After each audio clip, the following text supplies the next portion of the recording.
让你们看看会飞的猫。嘿，我看错了，哈哈哈。早上坏，胖子，眼前这只脖子长在脑袋下的小可爱，就算我不说名字，你们也都猜不到。短尾猫它就是用脸刹车的猫。对，毛毛为何蜜雪思过呢？究其原因，我们短话常说，且听我慢慢瞎扯。一穷二白，两袖清风的短尾猫，昨天交到了女朋友。丈母娘说了，只要抓到足够多的食物，就把自己嫁给他。此刻的他斗志昂扬，已然盯上了河里的小鸭，要满不在乎的。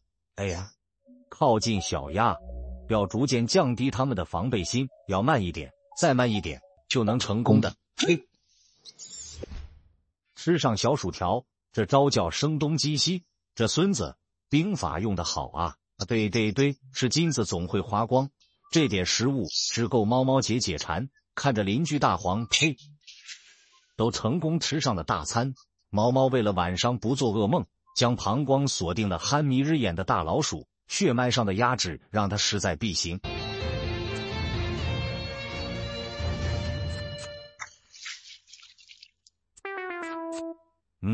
实在不行，面对鸭子们的鼓励，毛毛表示，惹我的下场就是什么事也没有。人一时风平浪静，退一步越想越气，决定揍个大黄出气。离了，风雪压我2、3年，猫寒腿加关节炎。作为猫科中最狡猾的猎手，它从不会轻易放过猎物，决定无声无息地靠近鸭，准备来骗来偷袭。此行为可谓十分狡猾。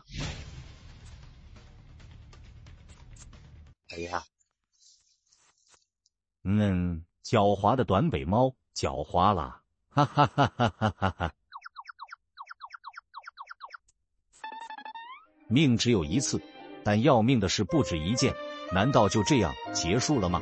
难道就这样认命了吗？难道就要放弃丈母娘了吗？对，不对？夜色难免黑凉，前情必有曙光，追光的人终将光芒万丈。冷眼嘲讽只会让我变得更加强大，只有弱者才会一蹶不振，强者才会逆风翻盘，受人永不为奴，除非送我丈母娘。对，